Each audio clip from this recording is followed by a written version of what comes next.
জাতিসংঘ না, ইসরায়েল সংঘ। এরকম জাতিসংঘে আমরা মুসলমানরা জুতো মারি। সমাবেশ শেষ করে আমরা কোকা কোলা খাই, 7 আপ খাই, ফান্টা খাই, স্প্রাইট খাই, তাহলে লাভ কি হলো আমাদের?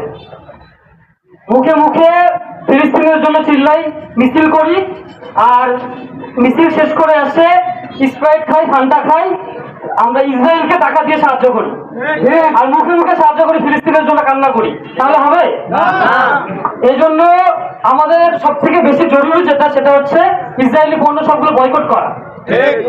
আমাদের সাধারণ মুসলমানের পক্ষ থেকে এবং ওলামাদের পক্ষ থেকে অনেকগুলো ইসরায়েলি পণ্য লিস্ট করা হয়েছে, এগুলো বিভিন্ন জায়গায় দেওয়া হয়েছে, এগুলো আপনারা সবাই ফলো করবেন, যাতে সবাই, আমরা যারা ছেলে আছি এখানে, মেয়ে মানুষ বাসায় যারা আছে, মা বোনেরা, তাদেরকেও বলবেন যাতে ইসরায়েলি পণ্য থেকে আমরা দূরে থাকি। কারণ ইসরায়েলি পণ্য আমরা যত ব্যবহার করব, আমাদের মিছিল মিটিং বা প্রতিবাদ করে কোনো লাভ নেই। তারা গাজায় আমাদের টাকা দিয়েই বোমা চালাবে, প্লেন উড়াবে, আমাদের ভাই মা বোনদেরকে মারবে। তো এই জন্য আমাদের সব থেকে জরুরি যেটা, সেটা হচ্ছে ইসরায়েলি পণ্য বয়কট করা। আমরা সবাই পারবো তো ইনশাল্লাহ।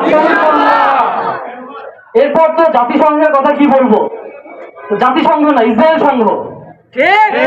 এরকম জাতিসংঘে আমরা মুসলমানরা জুতো মারি, জুতো নিক্ষেপ করে এরকম জাতিসংঘের উপর। সবাই ইনশাআল্লাহ তাআলা ইসরায়েলি পণ্য থেকে বিরত থাকার চেষ্টা করবো ইনশাআল্লাহ। আসসালামু আলাইকুম।